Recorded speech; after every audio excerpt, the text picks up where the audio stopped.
안녕하세요. 영상 성역 공부 시작합니다. 오늘은 성령님에 대해서 이제 말씀드려 볼까 합니다. 한국교회 성령운동 이대로 좋을까요? 우리나라 교회는 세계 선교 역사상 유례를 찾아볼 수 없는 기적적인 부흥 성장을 한 것이 분명한 사실이죠. 이러한 경이적인 성장의 원동력이 바로 성령의 역사라고 봐도 무관하지 않습니다.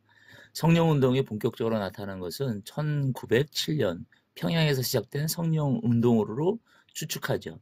그 이후 강약의 차이는 있었지만 100여 년 동안 꾸준히 계속되어 오다가 1970년에 와서 급격한 교회 성장을 일으키게 됩니다. 한국교회 성령운동은 부성적 특징과 모성적 특징으로 나누는 경향이 있습니다.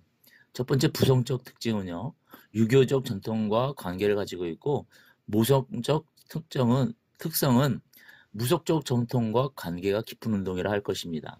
그래서 부성적 성령운동은 사회지향적이고 투쟁적이고 이지적이고 남성적인 표현이 나오죠.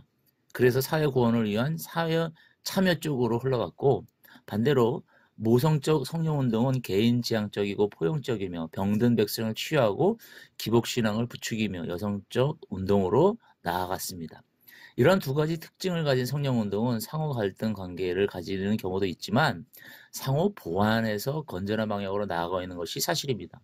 부성적 운동이든 모성적 운동이든 각각 나름대로 기여한 바가 크다고 평가하지만 문제점도 많습니다. 같은 성령을 받은 한국 그리스도인들이 아주 다른 영을 받은 사람처럼 행동하는 것이 이상하기도 하지만 그런 행동을 만들어내는 종교적 배경이 있다고 봅니다. 유교적 전통과 이지적 성격을 가진 사람들이 부성적 운동을 한다면 무속적인 불교와 도교의 전통과 감성적인 성격을 가진 사람들은 모성적 운동을 좋아한다고 봅니다. 그렇기 때문에 성령 운동을 다시 점검하여서 올바른 내용과 방향을 확립해야 할 것입니다.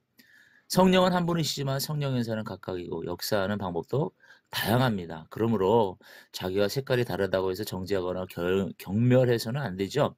다양한 성격과 문화적 전통 위에 서 있는 사람들에게 나타나는 성령의 역사도 다양합니다. 그러나 지금 우리는 성령의 역사냐, 일령의 역사냐, 악령의 역사냐 하는 것을 구별하고 혼합시키지 않도록 해야 합니다. 그래서 건전한 성령운동의 방향을 설정해 나가야 되는 것이죠. 적극적으로 사회 참여하는 그리스도인들이나 개인적 기복 신앙과 신비 체험 쪽으로 열심을 내는 그리스도인들이 다 같이 방향을 수정해야 할 것입니다. 개인과 사회를 구별하지 말고 영과 육을 나누지 말고 총체적이고 통전적 이해를 가지고 성령운동을 전개해 나가야 되는 것이죠. 아버지와 어머니가 각각 다른 살림을 차리는 불행을 극복하고 함께 살아가면서 다양한 운동을 일으켜야 할 것입니다. 병들어 죽어가는 현대인들에게 성령의 능력으로 구원하는 전도운동과 병들어 무너져가는 사회를 구원하기 위해서 성령의 능력을 받은 성도들이 적극적으로 사회계획에 동참해야 하는 것이죠. 주의 성령이 충만히 임하여 강렬한 사랑의 실천운동이 일어나고 맹렬한 바른 삶 실천운동이 일어나고 그리스도인 윤리 실천이 일어나서 성령의 열매를 거두도록 해야 할 것입니다. 성령운동을 한다는 사람들에게 충고하고 싶은 말이 있습니다. 그것은 성령 체험이라고 해서 성령의 개인적인 체험을 지나치게 강조하는 것입니다. 사람의 개인적인 체험이라는 것은 지극히 주관적이기 때문에 자신의 개인적이고 주관적인 체험을 확대하고 보편화시켜서 그 경험을 성경보다 우위에 놓지는 않아야 될 것입니다.